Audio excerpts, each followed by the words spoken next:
नमस्कार, CSK news में आप सभी दोस्तों का एक बार फिर से बहुत बहुत स्वागत है। दोस्तों, आज दिन भर की जो फटाफट बड़ी खबर निकल के आ रही है, एक एक करके जानेंगे। दरअसल देश भर में संक्रमितों के आंकड़े के लाइव स्टेटस के बारे में आपको बताएंगे। इस बीच कोरोना को लेकर कुछ एक अच्छी खबर निकल के आ रही है, वो भी आपको बताएंगे। लेकिन इस बीच आसमान के निगहबान में आते ही सरहद पर तैनात होंगे राफेल। जी हाँ, आपको बताएंगे कि किस तरीके से अब यूएई पहुंच चुका है राफेल। इस बीच राम मंदिर में प्रधानमंत्री के मोदी के भूमि पूजन पे भड़का ओवैसी। जानेंगे क्या कुछ बड़ी बातें कही, इसके बारे में जानेंगे। लेकिन इस बीच 5 अगस्त को आर्टिकल 370 हटने को लेकर बौखलाए पाकिस्तान। भारत के खिलाफ रच रहा बड़ी साजिश, 5 अगस्त को करेगा बड़ा ऐलान। इसके बारे में तो जानेंगे ही, सब कुछ खबरें जानेंगे। जहां पर अफगानिस्तान में हिंदुओं सिखों को वापसी लाने के बीजा पर जारी है विचार। इसके साथ ही आपको बता दें कि किस तरीके से पाकिस्तान में अल्पसंख्यकों पर अत्याचार हो रहा है, वहाँ के गुरुद्वारों को मस्जिदों में बदला जा रहा है। इसको लेकर कांग्रेस पार्टी के अमरिंदर सिंह ने बड़ा बयान दिया और मोदी सरकार ने पाकिस्तान को चेतावनी दी। और भारत के खिलाफ किस तरीके से चीन साजिश रच रहा है पाकिस्तान, नेपाल और अफगानिस्तान के जरिए, तो सब कुछ सब खबरें जानेंगे। जहाँ पर बीजेपी विधायक का बड़ा बयान निकल के आया, बोले बकरुद्दीन पर अगर कुर्बानी देनी है तो अपने बच्चों की कुर्बानी दें मुसलमान, योगी सरकार की सख्त रोक। तो सब कुछ खबरें राज्य दर राज्य जानेंगे। जहाँ पर अयोध्या में मुस्लिम परिवार ने किया बड़ा ऐलान 501 दीपक जलाने का, तो जानेंगे आखिर कौन सा परिवार। लेकिन उससे पहले छोटा सा निवेदन, अगर आपने चैनल को अभी तक सब्सक्राइब नहीं किया तो प्लीज़ सब्सक्राइब के लाल बटन दबाकर चैनल को सब्सक्राइब करें। और अगर आप भी मानते हैं कि न केवल प्रधानमंत्री मोदी के नेतृत्व में देश कोरोना को हराएगा बल्कि देश के दुश्मनों को भी मुंहतोड़ जवाब देगा, तो वीडियो को लाइक करके अपना समर्थन दर्ज के। दरअसल पहली बड़ी खबर निकल के आ रही है, आपको बता दें देश भर में संक्रमितों का आंकड़ा 14,85,000 के आंकड़े पार कर गए। आपको बता दें कि 14,85,935 कन्फर्म केसेज हो चुके हैं, तो मृतकों की संख्या 33,000 के आंकड़े पार कर गए। आपको बता दें कि 33,480 लोगों की मौत हो गई। जबकि अच्छी खबर यह है कि 9,53,000 के करीब लोग स्वस्थ हुए, यानी रिकवरी रेट तेजी के साथ बढ़ रहा है। जबकि वर्तमान में एक्टिव केसेस की संख्या 4,98,000 हो गई। अगर बात चलते हैं अगली बड़ी खबर लेते हैं, आपको बता दें कि असद ओवैसी का विवादित बयान, बोले राम मंदिर के भूमि पूजन में पीएम मोदी का शामिल होना होगा अपशगुन, शपथ का उल्लंघन होगा। आपको बता दें कि असद ओवैसी सांसद ने प्रधानमंत्री मोदी के प्रस्तावित अयोध्या यात्रा का विरोध किया। ओवैसी ने कहा है कि बतौर प्रधानमंत्री अयोध्या में भूमि पूजन कार्यक्रम में पीएम का शामिल होना प्रधानमंत्री के संवैधानिक शपथ का उल्लंघन होगा। एआईएमआईएम अध्यक्ष अरशद ओवैसी की धर्मनिरपेक्षता संविधान के बुनियादी ढांचे का हिस्सा बताया। उन्होंने कहा कि पीएम मोदी के जाने से पूरा अयोध्या अपशगुन हो जाएगा। उन्होंने ये भी कहा है, उन्होंने 1 अगस्त को होने वाली बकरा ईद को लेकर भी पीएम मोदी सरकार पर हमला बोला। उन्होंने कहा है कि मोदी सरकार यानी भारतीय जनता पार्टी शासित राज्यों में बकरी ईद मनाने और 50 से ज़्यादा लोग भी नहीं इकट्ठा हो सकते, जबकि अयोध्या में बड़े पैमाने पर लोग इकट्ठा होंगे। तो ये असद ओवैसी की ये नाराज़गी अभी से ही शुरू हो चुकी है। फिलहाल क्या कुछ कहेंगे कमेंट के माध्यम से आप अपनी राय देना ना भूलें असद ओवैसी को। हम चलते हैं अगली बड़ी खबर। पाकिस्तान ने 5 अगस्त के लिए बनाया 18 पॉइंट कश्मीर प्लान, तुर्की, मलेशिया और चीन को शामिल करेगा। भारत के खिलाफ करने जा रहा है, रचने जा रहा है बड़ा सारे।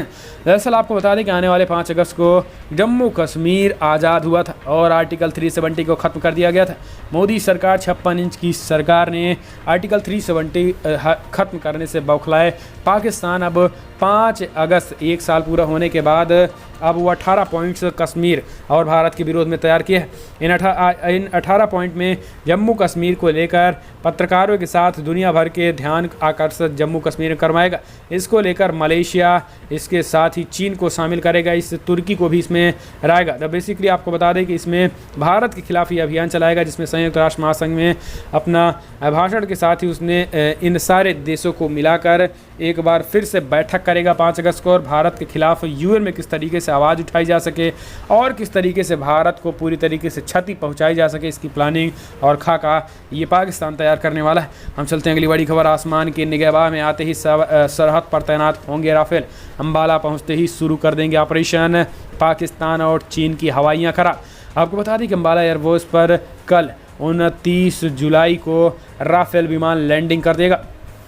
आते ही ये पूरी तरीके से सरहद पर परवाना भरना शुरू कर देगा। एक अफसर ने बताया कि इस राफेल को लेकर आने वाले सभी पायलट और ग्राउंड क्रू को भी निर्देश दे दिए गए हैं कि वह लैंडिंग के बाद अपना सिर नीचे रखते हुए जल्द से जल्द समग्र वायुसेना के संचालन के साथ एकीकृत करें। सूत्रों के मुताबिक मौजूदा परिस्थितियां कुछ गंभीर चल रही हैं, इसलिए ऐसे निर्देश दिए गए हैं कि इस वजह से राफेल यहां पहुंचते ही चीनी सीमा पर दहाड़ना शुरू कर देंगे। तो राफेल के आते ही चीन और पाकिस्तान की हवाइयाँ गुल हो चली। हम चलते हैं अगली बड़ी खबर लेते हैं। आपको बता दें कि बिग ब्रेकिंग निकल के आ रही है, जहाँ जिस तरीके से लगातार पाकिस्तान में अल्पसंख्यकों पर अत्याचार हो रही है, उसको लेकर पंजाब के मुख्यमंत्री कैप्टन अमरिंदर ने पाकिस्तान पर बोला हमला। दरअसल लाहौर के नौलखा बाजार स्थित ऐतिहासिक गुरुद्वारा शाहीन आस्थान को मस्जिदों में बदलने की कोशिश पर मुख्यमंत्री कैबिनेट कैप्टन अमरिंदर सिंह ने भी अपनी भड़ास निकाली। दरअसल उन्होंने पाकिस्तान को खुली चेतावनी देते हुए कहा है कि पाकिस्तान का ये अल्पसंख्यकों पर अत्याचार और अल्पसंख्यकों के धर्म स्थानों को अपने धर्म स्थलों में परिवर्तित कर देना ये बेहद निंदनीय है और ऐसे कृत्य को भारत माफ़ करने वाला नहीं है। आपको बता दें कि इससे पहले कल प्रधानमंत्री मोदी सरकार के विदेश मंत्रालय के प्रवक्ता ने भी पाकिस्तान को खुली चेतावनी दी थी। उन्होंने कहा कि इस तरीके से अल्पसंख्यकों का अत्याचार भारत बिल्कुल भी कतई बर्दाश्त करने वाला नहीं है। ऐसे में जिस तरीके से वो अल्पसंख्यकों के मंदिरों और जिस तरीके से धर्मस्थलों को वो अपने अंडर में कर रहा है और मस्जिद में कन्वर्ट कर रहा है, ये ठीक पाकिस्तान के लिए नहीं होने वाला है। हम चलते हैं अगली बड़ी खबर लेते हैं। आपको बता दें बिग ब्रेकिंग निकल के आ रही है, जहाँ पर बीजेपी विधायक का बकरीद पर बड़ा बयान। बोले कुर्बानी ही देनी है तो अपने बच्चों की दे दें, योगी राज में कुर्बानी पर पूरी तरीके से लगी है रोक। दरअसल मुस्लिमों के मुख्य त्यौहार बकरीद पर बकरा या फिर अन्य जानवर काट कर कुर्बानी देने वाले रिवाज हैं। इस बार बकरीद संभवतः 31 जुलाई को मनाई जाएगी। इसी बीच बकरीद पर दी जाने वाली जानवरों की कुर्बानी को लेकर जिस तरीके कुर्बानी पर बीजेपी विधायक नंद किशोर गुर्जर ने बड़ा बयान दिया। उन्होंने बकरीद के मौके पर कुर्बानी देने वालों को सीधी चेतावनी देते हुए कहा है कि जिसे भी कुर्बानी देनी है वो अपने बच्चों की कुर्बानी दें। मांस खाने से कोरोना फैलता है, ऐसे में लोनी में बकरीद पर कुर्बानी नहीं होने देंगे। अगर जिसको भी देना है वो अपने बच्चों की कुर्बानी दे और बकरीद मनाए, हमें कोई एतराज़ नहीं होगा। तो ये बीजेपी विधायक का बड़ा बयान है। हम चलते हैं अगली बड़ी खबर। आपको बता दें कि भारत के खिलाफ साजिश, पाकिस्तान, नेपाल और अफगानिस्तान को एक साथ लाने की कोशिश कर रहा है चीन, पाकिस्तान, अफगानिस्तान और नेपाल एक साथ लाने की कोशिश कर रहा है। उसे सोमवार को कोविड-19 महामारी को लेकर 4 देशों की वर्चुअल बैठक की।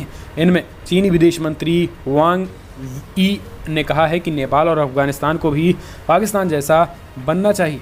चीन, पाकिस्तान, नेपाल और अफगानिस्तान के बीच इस बैठक पर भारत की पैनी नज़रें थी। वांगवी ने कहा है कि 4 देशों को मिलाकर अफगानिस्तान तर्क ये आर्थिक गलियारों के विस्तार के लिए सहयोग करना चाह रहा है और इससे भारत को घेरने की साजिश चीन लगातार कर रहा है। आपको बता दें कि रक्षा मंत्री राजनाथ सिंह का कहना है कि चीन पूरी दुनिया की ताकत एक कर ले, लेकिन भारत की 1 इंच ज़मीन पर कब्जा ना तो चीन, ना ही पाकिस्तान, ना ही कोई और देश कर सकता है। आपको बता दें कि राफेल आने के बाद पाकिस्तान हो या फिर चीन, उसकी हलचलें और बढ़ गई हैं। हम चलते हैं अगली बड़ी खबर लेते हैं। आपको बता दें कि गोरखपुर अपहरण कांड में सीएम योगी आदित्यनाथ की ताबड़तोड़ कार्रवाई, सख्त कार्रवाई के निर्देश, 5 लाख मुआवजा दिया। दरअसल अपराधियों के विरुद्ध लगेगा राष्ट्रीय सुरक्षा कानून यानी एनएसए के तहत कार्रवाई की जाएगी। पुलिस की जवाबदेही निर्धारित करने का निर्देश दिया गया। यूपी के मुख्यमंत्री योगी आदित्यनाथ ने गोरखपुर में अपहरण बच्चे की हत्या के मामले में अपराधियों के विरुद्ध सख्त कार्रवाई करने के निर्देश दिए। अपराधियों के विरुद्ध एनएसए के लगाए जाने पर ऐलान कर दिया गया। पुलिस जवाबदेही निर्धारित करने की बात कही। इस बीच आपको बता दें कि फास्ट ट्रैक कोर्ट में सुनवाई के आदेश दिए गए ताकि अपराधियों के जल्द से जल्द सजा मिल सके। इसके तहत ही पीड़ित परिवारों को 5 लाख रुपए की आर्थिक मदद करने का भी सीएम योगी ने ऐलान किया है और उन्होंने कहा कि इस तरीके से अपराधियों को बिल्कुल भी बख्शा नहीं जाने वाला है। जो भी अपराधी इस तरीके के कदम उठाएंगे उनके खिलाफ सख्त कार्रवाई की जाएगी।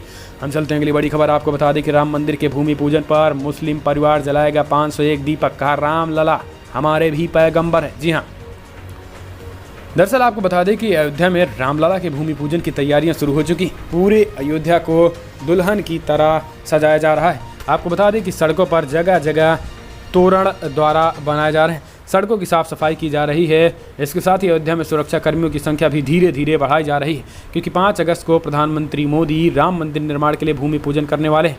इस बीच एक अच्छी खबर अयोध्या से आई है, जो हिंदू मुस्लिम एकता, इसके लिए ये मुस्लिम परिवार बत्ती बना रहा है, इसके साथ भी सजा दी जा रही। 501 दीपक जलाकर खुशियां मनाने का ऐलान किया है। दरअसल राम मंदिर समर्थक अनीस खान और बबलू अभी से ही भगवान राम के भव्य मंदिर भूमि पूजन की तैयारी में जुट गए हैं। मुख्यमंत्री आदित्यनाथ ने लोगों से आह्वान किया है कि वो लोग अपने अपने घरों में दीप जलाएं और 4-5 अगस्त को दीपावली जैसा उत्सव मनाएं। और इसी को देखते हुए मुस्लिम परिवार ने दीप जलाने का ऐलान कर दिया है, तो इनके लिए एक लाइक तो बनता है और इसके साथ कमेंट में माध्यम से जय जय श्री राम लिखना मत भूलिएगा दोस्तों।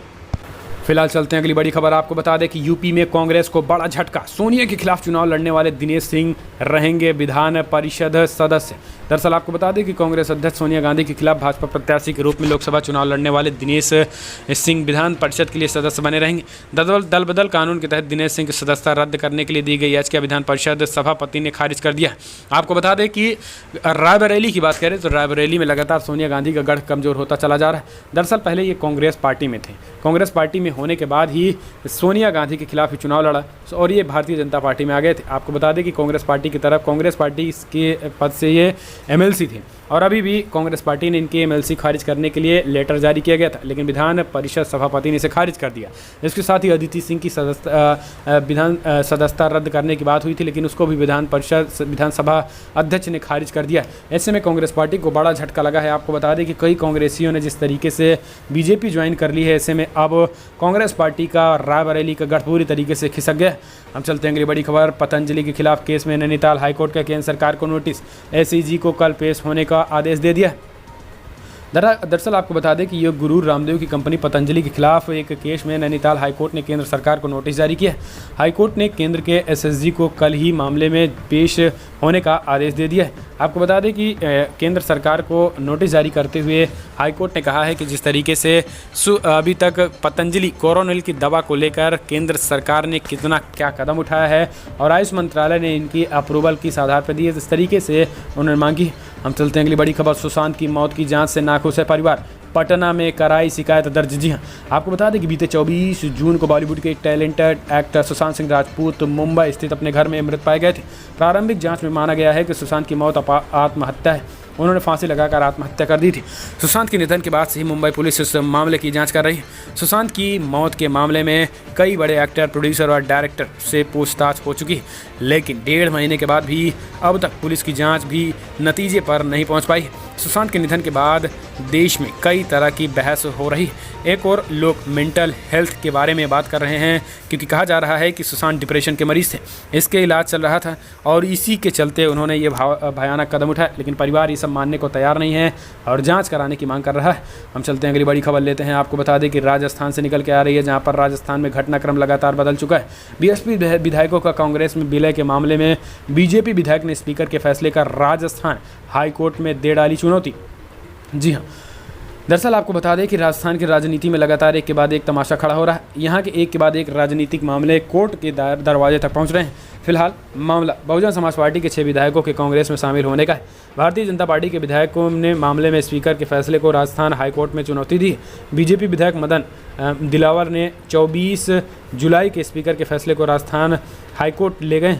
दरअसल मदन दिलावर ने बीएसपी के 6 विधायकों के कांग्रेस में विलय के खिलाफ स्पीकर के समक्ष याचिका दाखिल भी की थी, जिसे स्पीकर ने खारिज कर दिया था।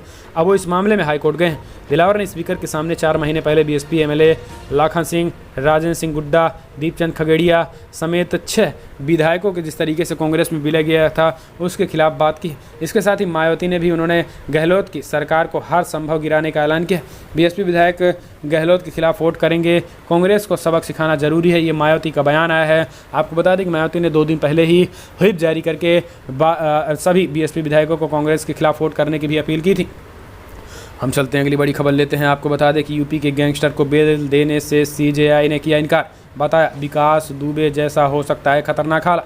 दरअसल विकास दुबे का मामला सामने आने के बाद सुप्रीम कोर्ट काफ़ी सख्त हो गया। यही वजह है कि सुप्रीम कोर्ट ने मंगलवार को एक गैंगस्टर को जमानत देने से इनकार कर दिया। इस गैंगस्टर पर 13 आपराधिक मुकदमे दर्ज हैं। सुप्रीम कोर्ट ने विकास दुबे का हवाला देते हुए जमानत देने से इनकार कर दिया था। सुनवाई के दौरान chief justice of India CJI S Bobde ने कहा है कि तुम खतरनाक इंसान हो, हम तुम्हें जमानत पर रिहा नहीं कर सकते हैं। दूसरे केस में क्या हुआ, 64 आपराधिक मुकदमा दर्ज करने के बाद भी एक शख्स को जमानत दे दी गई थी। इसका खामियाजा आज उत्तर प्रदेश भुगत रहा है। आपको बता दें कि सुप्रीम कोर्ट के सीजेआई सख्त लहजे में दिखे।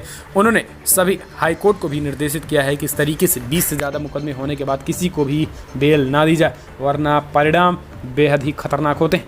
हम चलते हैं अगली बड़ी खबर। दुनिया भर में जो आंकड़े निकल के आ रहे हैं, आपको बता दें कि 1 करोड़ 64 लाख के आंकड़े पार कर गए। आपको बता दें कि 1 करोड़ 64 लाख 82,000 कन्फर्म केसेस, तो वहीं मृतकों की संख्या 6,54,000 को पार कर गई।